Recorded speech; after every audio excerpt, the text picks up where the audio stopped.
నమస్తే సార్ చారి గారు. నమస్తే అండి. సార్ చారి గారు, ఒక సింపుల్ క్వశ్చన్ అడుగుదాం అనుకుంటున్నా ఈ ఎపిసోడ్లో. ఎందుకు మెజారిటీ ఆఫ్ పీపుల్ స్టాక్ మార్కెట్లో నష్టపోతుంటారు, లేదంటే డబ్బు పోగొట్టుకుంటుంటారు? అంటే స్టాక్ మార్కెట్లో రెండు రకాల ఇన్వెస్టర్స్ ఉన్నారండి. అంటే కొన్ని స్టాక్స్లో ఇన్వెస్ట్ చేసి లాంగ్ టర్మ్ వదిలేస్తారు, ఇంకొకరు ట్రేడింగ్ చేస్తారు. యాక్చువల్గా మీరు అడిగిన క్వశ్చన్ ఏంటంటే, ఎక్కువ మంది majority of people 90% of people are losing money in trading. ట్రేడింగ్లో చాలా నష్టపోతున్నారు. That is correct. ప్రాబ్లం ఎక్కడ వస్తుంది అంటే, మీకు మ్యూచువల్ ఫండ్స్ లాంటి ఇన్స్ట్రుమెంట్స్ కంఫర్టబుల్గా మన టైం ఏం స్పెండ్ చేయకుండా ఒక 12 to 15% రిటర్న్ ఆల్రెడీ ఇస్తుంటే, దానిపైన కూడా ఎక్కువ రిటర్న్స్ రావాలి అనడాన్ని దాన్ని ఏమంటారు జనరల్గా? ఆశ అంటారు. ఓకే, అంటే ఇంకొంచెం గట్టిగా చెప్పాలంటే దాన్ని అత్యాశ అంటారండి. ఓకే, మీరు చూడండి, కావాలంటే మీకు కానీ నాకు కూడా కాల్స్ వస్తూ ఉంటాయి, మీకు కూడా కాల్స్ వస్తూ ఉంటాయి. ఏ స్టాక్లో పెట్టాలి, ఇది ఒక్కటే దానికి ఆన్సర్ చెప్పండి, అంతే. ఇంకా వేరే క్వశ్చన్ వద్దు. ఏ స్టాక్లో పెట్టాలి? ఫర్ ఎగ్జాంపుల్, మీరు పెట్టిన స్టాక్ మంచిదైతే మీరు మంచివాళ్ళు, మీరు చెప్పిన స్టాక్ లాస్ వచ్చిందనుకోండి, అరే ఏంటి విష్ణు ఇలా చెప్పాడు, డబ్బంతా పోయింది, ఇంతే. అసలు ఎందుకు చెప్పాడు, ఆ కంపెనీ ఏంటి, ఆ కంపెనీ గురించి స్టడీ లేదు, ఏం లేదు, డైరెక్ట్గా వెళ్ళాలి, ఇన్వెస్ట్ చేయాలి. సో వ్యూవర్స్ అందరికీ నేను ఏం చెప్తున్నానంటే, స్టాక్ అనేది ఒక పెద్ద సముద్రం లాంటిది, అండ్ దాంట్లో ఇన్వెస్ట్మెంట్ అనేది దానికి ఒక ప్రాసెస్ ఉండాలి. ఓకే, సో మనకు ఆల్రెడీ మన టైం స్పెండ్ చేయకుండా మంచి రిటర్న్స్ వచ్చే ఫండ్స్లో జాగ్రత్తగా పెట్టుకోవాలి. బేసిక్గా మనకి స్టాక్ మార్కెట్లో ఫైనాన్షియల్ గురు అంటే ఆయన ఒక గాడ్ ఫాదర్ లాగా చూసే వ్యక్తి వారెన్ బఫెట్. గత 60 years నుండి స్టాక్ మార్కెట్ని వెళ్తున్నాడు. సో లాంగ్ టర్మ్ ఇన్వెస్ట్మెంట్ మీద, స్టాక్ మార్కెట్ ఇన్వెస్ట్మెంట్ మీద అతని గురించి 2000 పుస్తకాలు వచ్చాయండి. 2000 పుస్తకాలు ఓన్లీ ఆయన సక్సెస్ని చెప్పడానికి 2000 పుస్తకాలు వచ్చాయి. అలాంటి వ్యక్తి. అలాంటి వ్యక్తి మనకి ఏం చెప్తున్నాడు, దానికంటూ ఒక ప్రాసెస్ ఉంటుంది. స్టాక్ అంటే ఏంటి? ఒక కంపెనీ. ఇవాళ మనం ఒక కంపెనీ స్టార్ట్ చేస్తాము, దాంట్లో మీరు ఇన్వెస్ట్ చేస్తారు, నేను ఇన్వెస్ట్ చేస్తాను, పబ్లిక్ అందరూ ఇన్వెస్ట్ చేస్తారు, గవర్నమెంట్ ఇన్వెస్ట్ చేస్తుంది. అది మార్కెట్లోకి వెళ్ళి వాళ్ళ ప్రోడక్ట్ని అమ్మి ప్రాఫిట్ జనరేట్ చేస్తుంది, ఆ ప్రాఫిట్స్ని మనకు పంచుతుంది. That is called a stock, share market, stock return. ఈ కంపెనీ గ్రో అవ్వడానికి దానికి కొంచెం టైం పడుతుంది కదండి. ఒక కంపెనీ బ్రేక్ ఈవెన్ రావడానికి ఒక 3 years పట్టొచ్చు, 5 years పట్టొచ్చు. అలాంటిది ఓవర్ నైట్లో రిటర్న్స్ ఎలా వస్తాయి? ఆ లాజిక్ ఎక్కడ మర్చిపోతున్నారు? మనకి ఎక్కడ ప్రాబ్లం వస్తుందంటే, అత్యాశ వల్ల ఇవాళ మార్నింగ్ డబ్బులు పెడితే నైట్ వరకు డబ్బులు అవ్వాలి, నైట్ మార్నింగ్ పెడితే రేపు పొద్దుగాల వరకు మనీ డబ్బులు అయిపోవాలి. ఇక్కడ ఒక విషయం గురించి మనం తప్పనిసరిగా మాట్లాడుకోవాలి చారి గారు.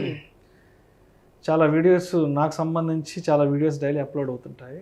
చాలా వీడియోస్లో కామెంట్స్ ఏమొస్తాయి అంటే, తొక్కలే నిన్న మొన్నటి మార్కెట్ గురించి మాకెందుకు, రేపు ఏం జరగబోతోంది, రేపు ఏ సెక్టార్ బాగా గ్రోత్ ఉండబోతోంది, లేదంటే రేపు ఏ స్టాక్ బాగా పెర్ఫార్మెన్స్ చేయబోతుంది, మాకు అవి చెప్పండి.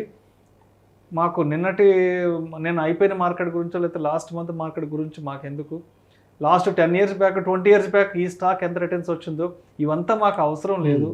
రేపు నెక్స్ట్ వీక్ ఏ స్టాక్ బాగా పెర్ఫార్మెన్స్ ఇవ్వబోతుంది, ఏ సెక్టర్ బాగా ఫ్రూట్ఫుల్గా ఉండబోతుంది అంటూ ఇలా కామెంట్స్ ఇష్టం వచ్చినట్లు కామెంట్లు రాసేస్తుంటారు. కరెక్ట్.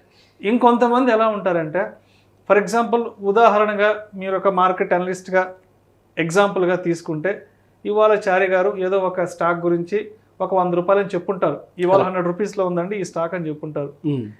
ఒక 10-15 రోజుల తర్వాత, ఒక వారం రోజుల తర్వాత ఆ స్టాక్ ఒక 90కో 80కో వెళ్ళిపోతుంది. కరెక్ట్. అప్పుడు ఏమంటారంటే, ఆ రోజు ఈయన 100 రూపాయల దగ్గర దీని గురించి డిస్కస్ చేశారు, ఇవాళ 90-80కి వచ్చింది కాబట్టి ఈయనకి ఏం తెలియదు అంటూ ఇలాంటి రకరకాల కామెంట్స్ పెడుతుంటారు సార్. అంటే ఎలా అర్థం చేసుకోవాలి జనాల మైండ్ సెట్ని? అదే నేను ఏం చెప్తున్నానంటే, ఫస్ట్ ఆఫ్ ఆల్ ఈవెన్ మన జీరోదా ఎండి కూడా నితిన్ కామత్ గారు ఏమన్నారంటే, లాస్ట్ 10 yearsలో ట్రేడింగ్ ఎవరైతే చేస్తున్నారో స్టాక్ మార్కెట్లో వాళ్ళు ఎఫ్డి కంటే ఎక్కువ రిటర్న్ కూడా జనరేట్ చేయలేకపోయారని చెప్తున్నారు. అవును. So it's a genuine statement and మార్కెట్లో క్లియర్గా కనిపిస్తుంది. అలాంటిది ఒక స్టాక్ కొనేసి అమ్మేసి ఫస్ట్ ఆఫ్ ఆల్ మీరు ఎంత టైం స్పెండ్ చేస్తున్నారు, ఆ కంపెనీ మీరు ఎలాంటి స్టడీ చేస్తున్నారు? వారెన్ బఫెట్ ఏం చెప్తున్నాడంటే, there is a process for everything. For example you cannot give a birth to the baby in 1 or 2 months అంటాడు ఆయన. దానికి ఒక ప్రాసెస్ ఉంటుంది, 9 months పడుతుంది బేబీ డెలివరీ.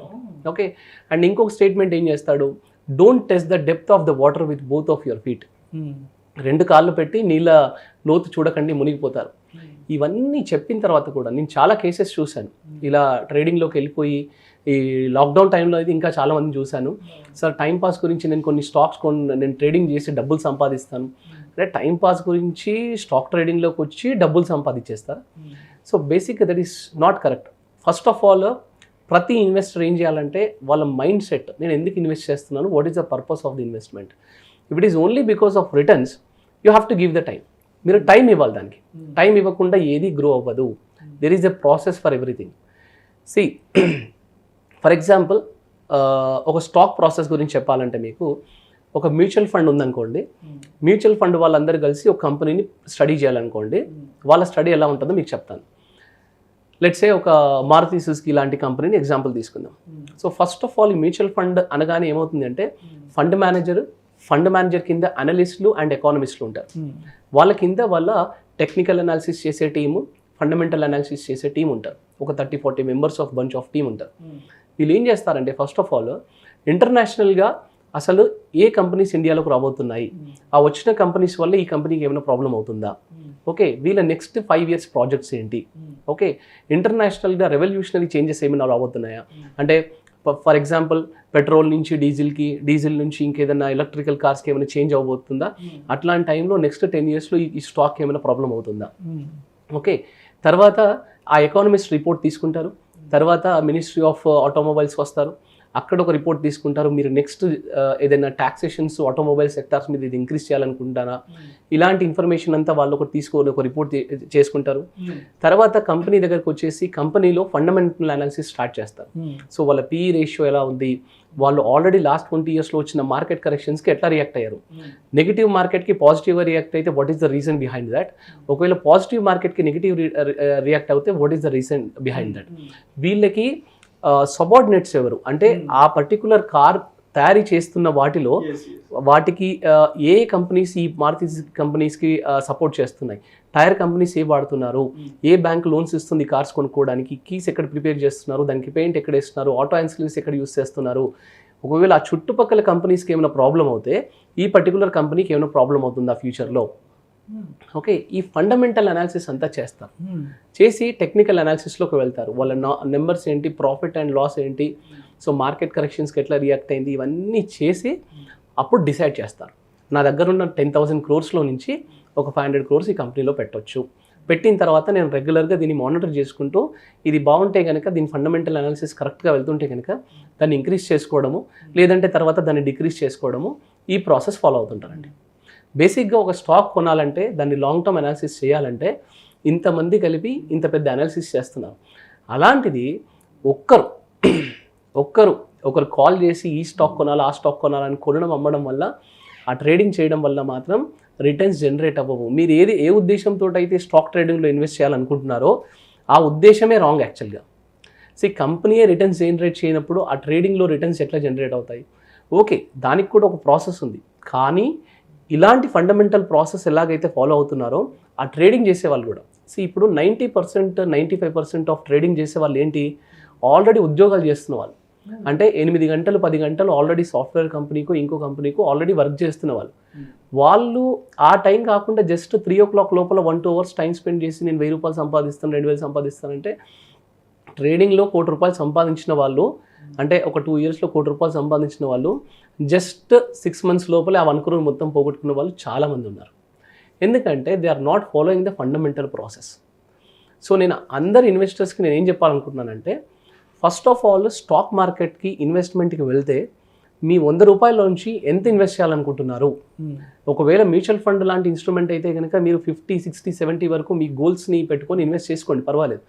స్టాక్లో ఇన్వెస్ట్ చేయాలనుకుంటే 5 to 10 rupees of your portfolio invest చేయండి. దాన్ని కూడా లాంగ్ టర్మ్ ఇన్వెస్ట్మెంట్ లాగా ట్రీట్ చేయండి, లాంగ్ టర్మ్ ఇన్వెస్ట్మెంట్కి చేయండి. అంతేగాని స్టాక్ ట్రేడింగ్లోకి వెళ్ళిపోయి డబ్బులు వేరే వాళ్ళకి ఇచ్చి థర్డ్ పార్టీ కంపెనీస్కి వెళ్ళి అది నష్టపోవడము, ఇదంతా చాలా చాలా భయంకరంగా ఉందండి మార్కెట్లో. సో చాలా జాగ్రత్తగా ఉండండి స్టాక్ ఇన్వెస్టర్స్ అందరూ అని మాత్రం నేను చెప్తాను.